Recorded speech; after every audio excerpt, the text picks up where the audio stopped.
When a negative thought shows up, ask yourself, is this a fact or is this a story? A fact is something that you can verify. A story is something that your brain invented to make sense of a situation. Like, I got rejected from a job. That's a fact, okay? I'm going to be unemployed forever and nobody is ever going to hire me. That's a story, okay? That's a story worth challenging. You got to know the difference.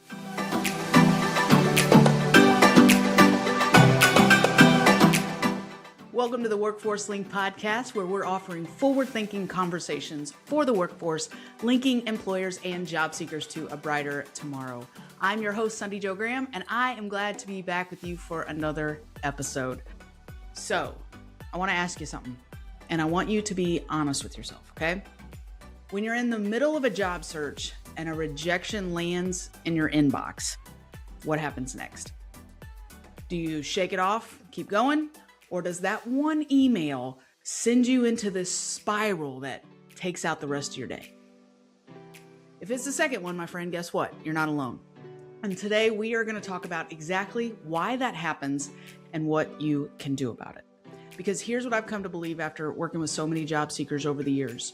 Your resume isn't always the thing holding you back, okay? Sometimes it's your emotional state. And that's actually really good news because you can work on that, okay?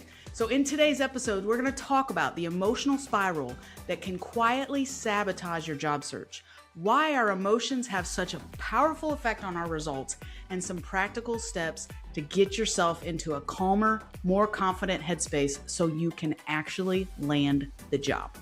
Before we dive in though, I would love to ask a favor. If this episode resonates with you, please share it with somebody else who's in the middle of their own job search right now. You know, maybe they need to hear it just as much as you need to hear it. And the more you share, the more people that we get to help. So thanks in advance for that. Okay, let's get to today's episode, why your emotions are blocking your job search success. So grab a cup of coffee, let's dive in. Let's start with something a lot of us don't talk about enough. Job searching is emotional, right? Like it can be really emotional. And so especially if you lost a job unexpectedly or you've been at it for a while without any traction. There's the financial stress of that. There's the self-doubt that comes in. There's the worry about what people think. And then, there's rejection, right? After rejection, after rejection. What happens when we pile all of that up? Well, we get into what I like to call the emotional spiral. So you start with anxiety, right? Maybe a little bit of fear, and then rejection comes in, or worse, silence. And now your brain starts telling stories. Maybe I'm not qualified for this. Maybe I'm too old for this. Maybe the market is just too tough and I just need to give up, right? Insert whatever lie you're believing there, right? Sounds familiar? Well, the problem is that once we're in that emotional spiral, we don't make great decisions. And research consistently backs this up. When we're in an elevated emotional state, our decision-making gets foggy. We either stop applying altogether or we start applying to everything out of a place of panic. Guess what? Neither of those approaches work. Okay? So first thing we need to do, recognize the emotional spiral before it takes over. So the first step, right, is just awareness. You can't fix something that you don't recognize. So we've got to name what's happening. And here's a pattern I see all the time. Somebody wakes up in the morning with good intentions, right? Maybe that's you. You're going to polish your resume, reach out to a few contacts, maybe apply to 2 or 3 jobs. Then you check your email. First thing, there's a rejection sitting right there at the top of your email, right? And boom, your whole day changes. And the motivation's gone. And the negative self-talk kicks in, right? And by noon, you're on the couch and you're watching something mindless because the emotional weight of all of it just feels like it's too much. If that sounds familiar, I want you to start noticing when this happens for you, okay? What's your trigger? What is triggering you? Is it that rejection email? Is it seeing somebody else get the job that you wanted? Is it a well-meaning family member that's asking questions like, hey, you got any news yet? They're probably asking it maybe for the 5th time that week. Figure out what your trigger is, right? Name your trigger because that is powerful. It helps you create a little bit of distance between the trigger and your reaction. And guess what happens in that gap? That's where your choices live, right? So number 1, recognize the emotional spiral before it takes over. Number 2, understand why emotions derail your search. So here's something worth understanding. Your emotional state directly affects the quality of your job search activities. So think about that for a second. When you're anxious or you're demoralized, how's your cover letter going to read? How are you going to come across in an interview? How likely are you to follow up with that contact that you met at a networking event last week? Not likely, right? When we're in a bad emotional headspace, everything suffers. Our writing feels flat, our confidence in interview tanks, we procrastinate on the things that could actually move the needle for us because deep down, we're afraid of another rejection. Well, on the flip side of that, when you're calm and when you're confident, guess what? You write better, you interview better, you follow up, you put your best foot forward in it, right? And the job search activities are the same, but the quality is completely different. So, managing your emotional state is not about ignoring the hard stuff or pretending that everything is fine, right? It's about protecting your ability to perform when it counts. So, number 2, understand why emotions derail your search. Number 3, use knowledge to calm the anxiety. So, here's one of my favorite tools for managing job search anxiety. Might surprise you a little bit. Knowledge. Why? Well, here it comes. A huge chunk of job search anxiety comes from not understanding how hiring actually works. And so when we don't understand something, our brain starts to fill in the blanks, right? With worst case scenarios. So here's a few facts that might help you with that, okay? Number 1, silence does not mean rejection, okay? Most companies take weeks, sometimes months to move through their hiring process. And the fact that you haven't heard back in 2 weeks does not necessarily mean no, okay? It might just mean the hiring manager has like 10 other fires that they've got to put out that week. Second, rejection is almost never personal, okay? Hiring decisions, they're about fit, they're about timing, they're about budget, internal changes that have nothing to do with you or nothing to do with your worth as a candidate. I'm going to say that again. Nothing to do with your worth as a candidate, okay? You could be genuinely excellent and still not get the offer because they maybe hired internally or the position got frozen. You don't know, right? I want to stop here and say, so I am also a songwriter. And so I'm constantly pitching songs in multiple genres. And I keep this spreadsheet, right? Every time I pitch a song, who I pitch it to, the song I pitched, the date I pitched it, etc.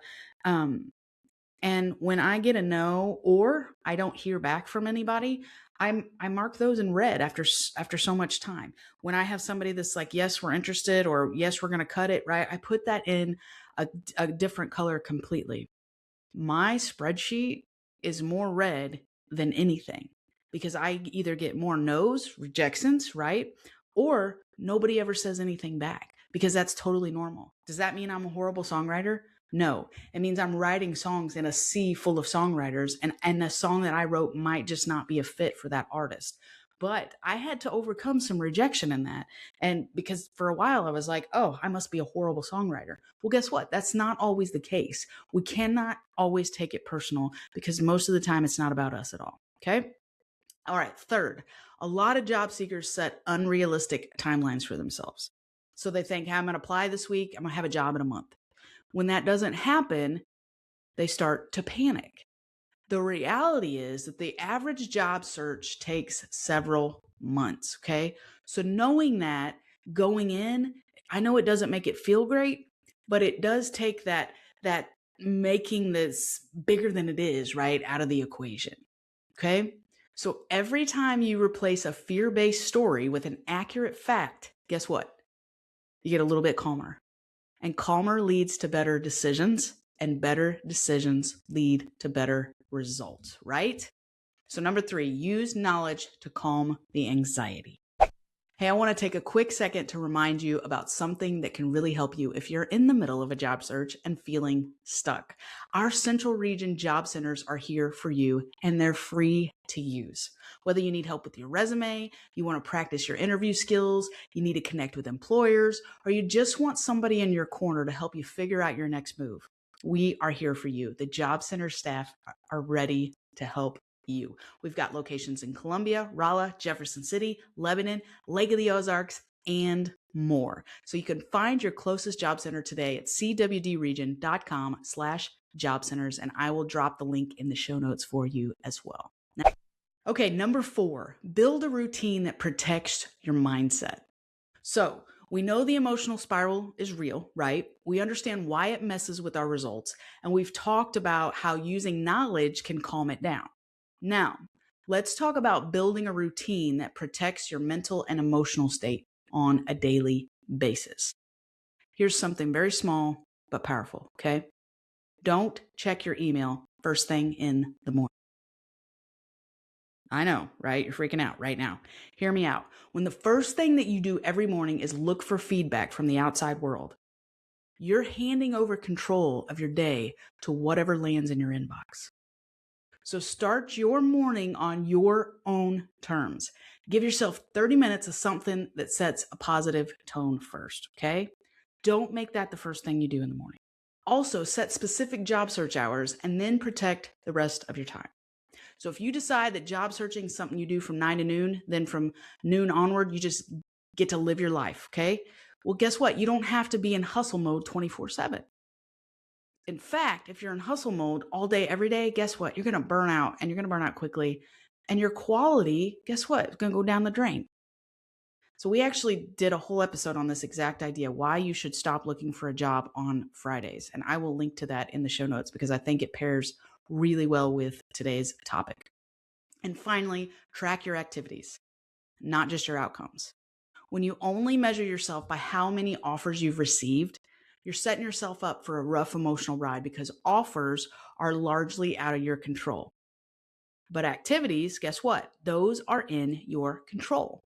How many applications did you submit this week? How many people did you reach out to? How many times did you follow up? Celebrating those wins, even those small wins, because the small ones are important, it keeps the momentum going even when the results feel slow, right? So, number 4, build a routine that protects your mindset. Number 5, interrupt the negative narrative. So last one might be an important one, maybe the most important one. You have to learn to interrupt the negative stories that your brain tells you, okay? So we've talked about this in a previous episode too, when we covered dealing with the emotions of job loss and the strategy holds here too. And when you catch yourself going down a dark mental path, you have to consciously redirect. You don't have to pretend that the hard feelings aren't there, okay? But you can choose not to live in them. Okay, I'm going to say that again. You can choose not to live in them. So try this, okay? When a negative thought shows up, ask yourself, is this a fact or is this a story? A fact is something that you can verify. A story is something that your brain invented to make sense of a situation. Like, I got rejected from a job. That's a fact, okay? I'm going to be unemployed forever and nobody is ever going to hire me. That's a story, okay? That's a story worth challenging. You got to know the difference. So replace that story with a more accurate one. Something like this. That one didn't work out. You know what? Hey, that's disappointing. There are other opportunities out there. My next step, I'm going to apply to 3 or more this week. Okay? Well, guess what? You just change the narrative. That's not toxic positivity, right? That's redirecting your brain towards an action instead of staying stuck in that constant spiral, right? So, number 5, interrupt the negative narrative. Okay, so let's do a quick recap of what we covered today on why your emotions are blocking your job search success and what to do about it. You want to recognize the emotional spiral before it takes over, understand why emotions derail your search, use knowledge to calm the anxiety, build a routine that protects your mindset, interrupt the negative narrative. So managing your emotions during a job search is not weakness, okay? This is very important. It's strategy. The calmer and more grounded that you are, the better that you're going to perform at every step of the process, okay? You got this. And if you have enjoyed today's episode, please share it with somebody else that you think could benefit. And don't forget to leave us a review and let us know what you thought of this episode. It really means a lot to us. It helps us stay visible in the algorithm and all the places. So wherever you listen to this podcast, go tell people you enjoy it. And please go find us on all the socials and like it and share it and comment and all the things. Okay? Have a great week, my friend, and we will meet again in the next episode. Until then, remember this, there's always a brighter tomorrow. if you're willing to find it.